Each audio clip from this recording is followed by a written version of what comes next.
Good morning and welcome to Studio 365 powered by TableThink. Today is Tuesday, March 13th.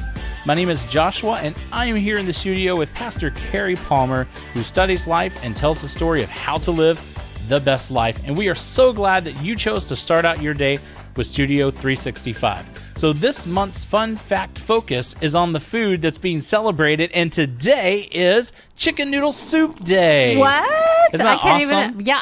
Again, I'm learning so much. I almost wish that I was like sick with a blanket, because then that would, you know. So Campbell's originally called noodle soup with chicken until it was mistakenly called chicken noodle soup on a radio program, much like this. So who knows, we could rebrand something for somebody.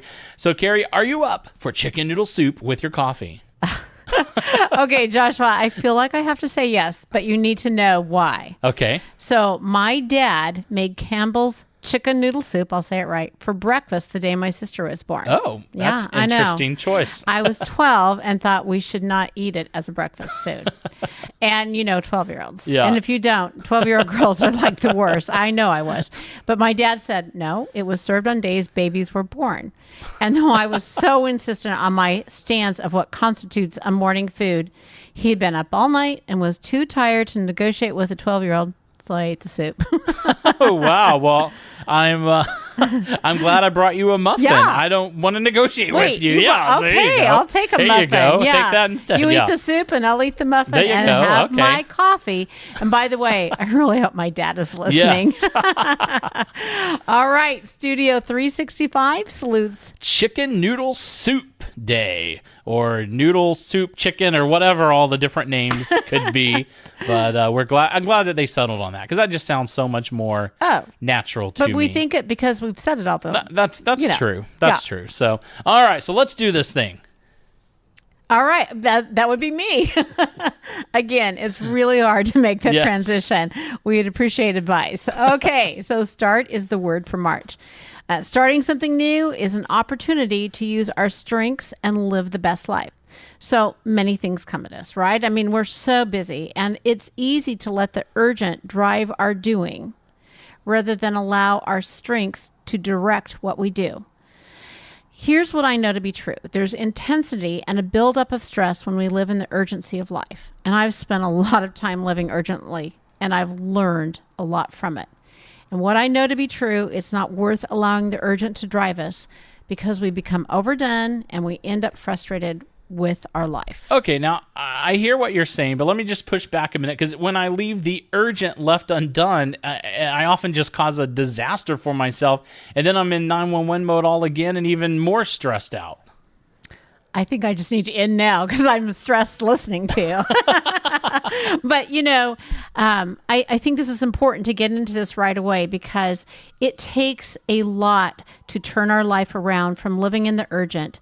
And it's not going to be productive in the long term, or for that matter, enjoyable.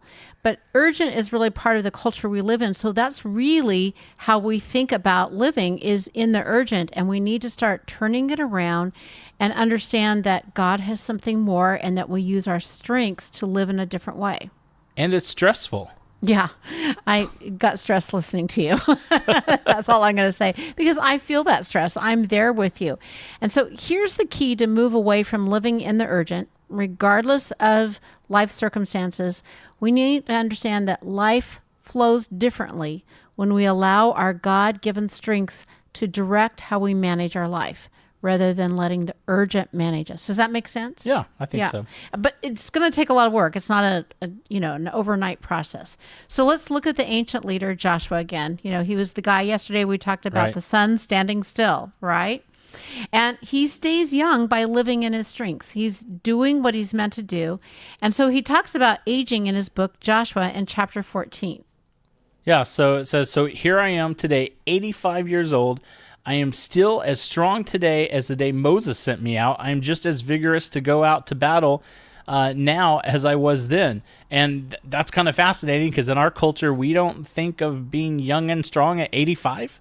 It really is something to think about. How did he do that? Yeah. And I think really when it comes down to it, he did not live in the urgent, even though he fought battles, he conquered kings, and he took possession of the land for the people. I mean, clearly, right? He had a full schedule. Right. Yeah. But he accomplished it all by using the strengths God gave him. In other words, he let God work in him, and he managed life from those strengths.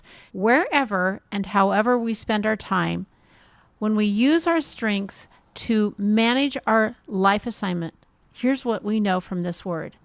We will become and stay strong and young at heart. But this will not occur if we continue to live in the urgent, because we succumb to the stress of it all.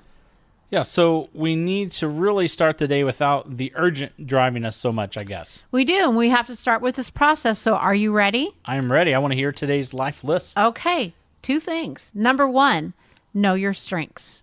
Number 2, let your strengths direct how you manage life rather than the urgent driving you. So let's start the day strong and stay young.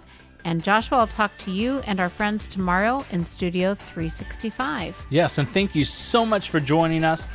Check out our website at studio365daily.com. There's all kinds of cool stuff. You can read bios, learn about us. You can find different places to subscribe and follow us. And make sure that you share this with a friend who you think could enjoy this and be encouraged and uplifted by this podcast. We will see you tomorrow.